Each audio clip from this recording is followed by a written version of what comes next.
చూడాలండి, ప్రతి క్షణం జీవితాన్ని ఎదుగుతూ చూడాలి. సరే మన భార్య, పిల్లలు, సంతానం.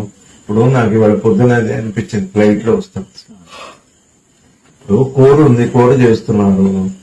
కూర చేస్తున్నప్పుడు కూర ఇప్పుడు ఉడికింది, ఇప్పుడు మగ్గింది, ఇది ఇప్పుడు తిరగమూత వేస్తుంది. ఇవన్నీ తెలియటం వల్ల కూర రుచి తింటాం కానీ తినకుండా ఉంటాం కానీ అభ్యంతరం ఏం కాదు. ఏం జరుగుతుందో తెలుసుకోవడానికి తెలిస్తే మ్యాన్ అవుతాడు, తింటే మనిషి అవుతాడు. దానికంటే ఏం తప్పే.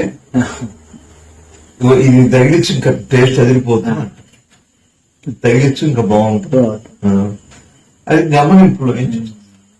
పొట్టిగా ఏమో పెడితే తింటానికి శుభ్రంగా ఇంకో ముద్ద లగాయించి తినచ్చు, అది కాదు. అన్నీ చూడాలండి. గురువు గారు చెప్పేట్టే అవుతారంటే బ్రహ్మజ్ఞానం ఉండాలి, సృష్టి జ్ఞానం ఉండాలి. కానీ